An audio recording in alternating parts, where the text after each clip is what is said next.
Well, it's been a quiet week in Lake Wobegon, Minnesota, my hometown, out on the edge of the prairie. It's been rainy out there. It's been rainy most of the week, and so everything is blossoming and blooming. Everything is green. They're bringing in the first cutting of alfalfa hay this week. The crabapple trees have reached blossom. They're blossoming out in these gorgeous, gorgeous pink and lilac colors that you would not allow your daughter to wear a dress in that shade. They're just almost lurid, but who can criticize the morality of crabapple trees? They're gorgeous. The hummingbirds have come to the feeder now in the afternoon, and the smell of grass, mown grass, is in the air, and the first black fly has been seen. Clint Bunsen saw it on his windshield of his Ford pickup, and he turned on the windshield washer and drowned it in a river of blue liquid. And that's bad luck, in case you're wondering, to kill the first black fly that you see. So he is going to be swarmed by black flies when the rest of them arrive. They know who the killer is, and Clint Bunsen may as well stay indoors all the time. The rain forced the big picnic at Our Lady of Perpetual Responsibility to move indoors. They had to move into the basement. Enormous banquet, 2 long tables with potluck, all the hot dishes, the casseroles, the wild rice casseroles, and lots of things with beans in it, and macaroni and cheese, of course, all the classics. And then the platters and platters of roast pork over on the side, and the coffee urns and all the desserts. Father Wilmer stood and blessed this food, and a moment before he blessed it, Father Wilmer, who is trying to lose weight, and so he's only eating green salads. Although it's perilous for a priest to turn down the food of his parishioners, it does hurt people's feelings. Nonetheless, he's trying to lose weight. He was about to bless the food, and Sister Arvon slipped up behind him and said, "I would be careful with the coconut cream pie if I were you."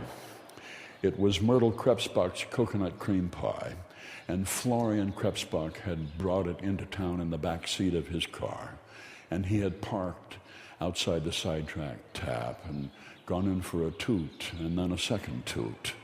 And so it had sat out longer than it, and so Sister Arvon was suspicious of it, which created a moral problem for the priest, blessing food that might contain evil for his people.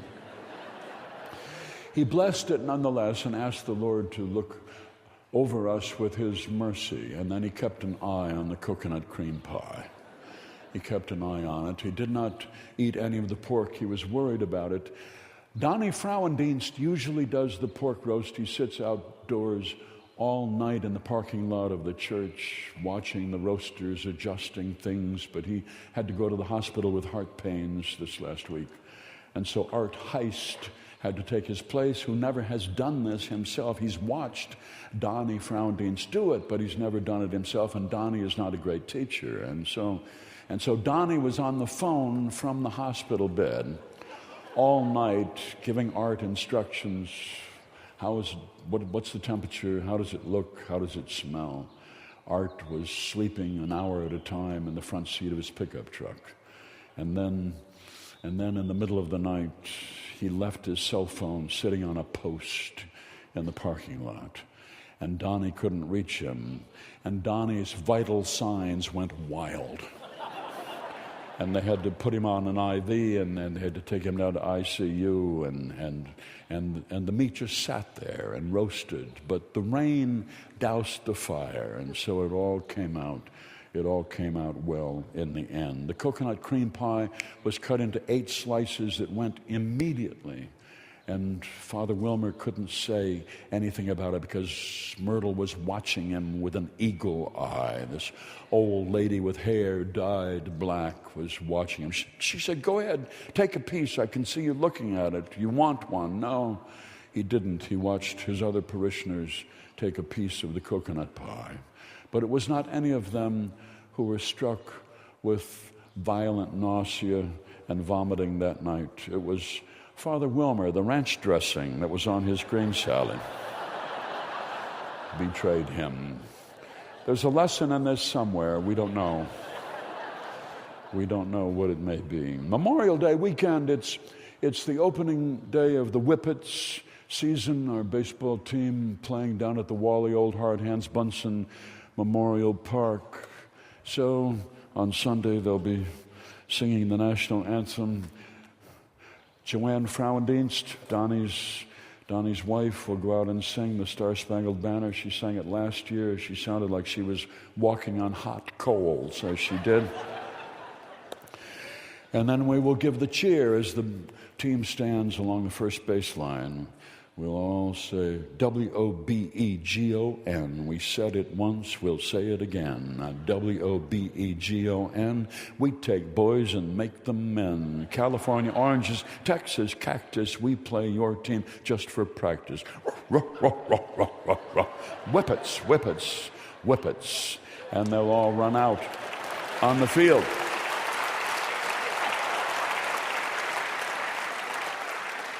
It's pretty much the same team that it was last year. Ernie, the old knuckleballer, will be starting for the team, and Wayne Tomerdahl playing first base. Wayne Tomerdahl, whose problem has been hesitation. Wayne is late even when he's already there. There are all these pockmarks in the dirt around first base where sky balls have landed untouched a few feet away from Wayne's glove. People are still talking about the long ball that Wayne hit last year against the Avon Bards, long ball to right field, and it hit the fence and it lodged in between the Krebsbach Chev sign out there and a post. It wedged into a crack in the fence. The Avon right fielder ran into the parking lot, and he went to his car, and he opened the trunk, and he got out a hammer and a crowbar, and he came back, and he had to hammer at it and pry that ball out of there. And he made the throw to home, and Wayne slid in under the throw. Came in a little bit high. It was an inside the park home run. Orville Wentworth is out there in right field. Orville, who was hit by a fly ball a few years ago, so he's been a little bit shy, and sometimes he catches what appear to be easy fly balls on the first bounce, which is not what we want, but he's related to the guy who buys the uniforms for the team, so what can you do?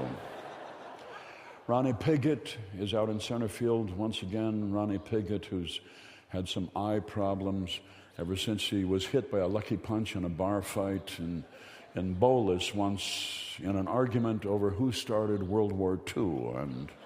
And Ronnie, for some reason, was holding out for the Chinese. He just had read it somewhere. Bertz Merkel is in left field. Boots, who gets his nickname from the fact that he's kicked so many balls, he comes in for an easy single, and he kicks it and makes it into a double. He's not your first choice to play left field, but he's all we have. So that's our team. They used to be great. Back in the days of the great Chuck Cahoon and his catcher Walter Maisonneuve and Russell Poquette, the great shortstop, and the Jagers and the Schmidts and the Schultzes and all of those wonderful players back in the and Wally Old Hard Hands Bunsen, who was the greatest whippet of them all. He was at bat that July afternoon in 1942 when he was struck in the left temple by a foul tip off his own bat. And he fell and he lay, his golden curls lay there on home plate surrounded by weeping women. He had suffered a serious concussion, which emptied his mind of baseball and his friends and family. He didn't know anybody. He walked around town for a year and a half, this friendly, bewildered stranger, not remembering who he was until it was discovered that he was able to work complicated division and multiplication problems in his own head, figures of 10 and 20 numerals. And he went off to Washington to serve in a secret project which wound up in designing Cobra, one of the very early programming languages, for which he never received credit, for which he never earned a dime. Had he been born 30 years later and still been struck by a foul tip, he could have founded Google and become a millionaire. And then after 1954, nothing, just this veil of sorrow and defeat and humiliation. The last trophy that sits on the back bar in the sidetrack tab is from 1954, and after that, it was lose to the Avon Bards and the Holdingford Bulls and the Albany Allgemeinschaft, all the teams of the Sioux League of central Minnesota. Lose. Old men going out to play baseball, being jeered at by teenage boys sitting in the stands. When a whippet bobbles an easy grounder and then throws the ball 10 feet over the first baseman's head, they cheer. Ernie, with his big beer belly, walks out to the mound and they say, "When's the baby due?" they yell.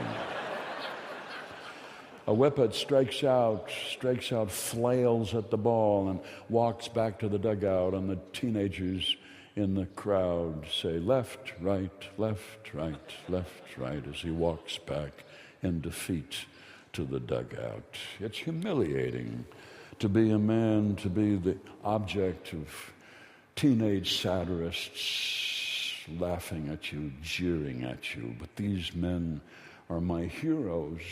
They're maintaining the game of baseball, which young men in Lake Wobegon have less and less interest in. They're playing tennis, they're playing softball, they're running, they're playing soccer. God help us. What's happened to this country? The game of hardball going by the by, and so old men are still playing it. Even though they can't play it, they still do, because they must keep these traditions going. They gather Sunday along the first baseline at the Wally Old Hard Hands Bunsen Memorial Park to play yet once again. They were 10 and 26 last season. I know it doesn't sound good, but the season before they were 6 and 30. So there's hope, and the crabapple trees are blossoming and the world is green. It's spring. What do we have but hope? That's all we have. That's the news from Lake Wobegon, where all the women are strong, all the men are good looking, and all the children are above average.